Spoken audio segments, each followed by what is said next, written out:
Welcome to safe solutions. இப்போ நீங்கள் gold lamination machine use பண்ணும்போது உங்களுக்கு அதோட பாடி டச் பண்ணும்போது ஷாக் அடிச்சது அந்த மாதிரி ப்ராப்ளம் ஃபேஸ் பண்ணுறீங்கன்னா என்ன பண்ணணும் அப்படின்றத பார்க்கலாம்.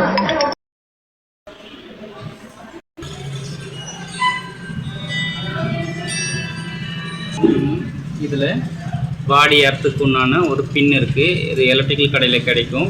உங்களுக்கு யாருக்காவது எர்த்து லைன் வருது அப்படின்னா அந்த பின்னை மட்டும் வாங்கி இதில் இன்சர்ட் பண்ணிவிட்டு ஜஸ்ட் இப்படி இன்சர்ட் பண்ணுறது தான்.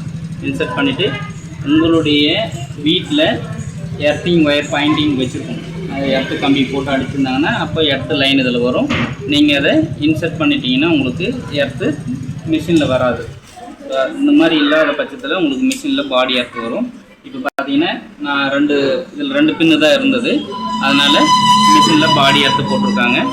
இங்கே பாருங்கள், இதில் எர்த் ஆகும். அது ஏன் எர்த் ஆகுது அப்படின்னா இதில் ரெண்டு பின்னு தான் இருக்குது. அதனால் பாடி எர்த் இருக்குது.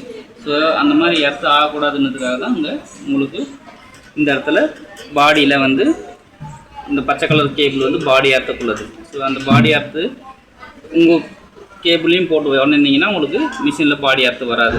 அப்படி பண்ணாத பட்சத்தில் உங்களுக்கு தொட்டால் சாக்கடிக்கிற மாதிரி இருக்குதுன்னா பெருசாக இருக்காது இதில். ஏன்னா இது டிசி பாயிண்ட்டு தான், ஆனால் பெருசாக இருக்காது. அந்த மாதிரி எதாவது இருக்குதுன்னு நினச்சதுன்னா நீங்கள் என்ன பண்ணணும், உடனே இந்த பின்னு வாங்கி போட்டு யூஸ் பண்ணுங்கள். எர்த்திங் வராது. இப்போ இதில் பாடியில் எர்த்து இல்லை, பாடியில் எர்த்து இருக்காது. ஆனால் உள்ளார போனால் மட்டும் அந்த பின்னில் எர்த்து வரும்.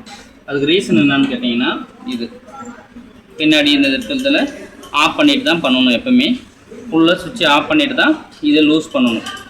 ஆஃப் பண்ணாமல் லூஸ் பண்ணிங்கன்னா இதில் கண்டிப்பாக பாடியில் எர்த்து இருக்கும், உங்களுக்கு ஷாக் அடிக்கிற மாதிரி இருக்கும்.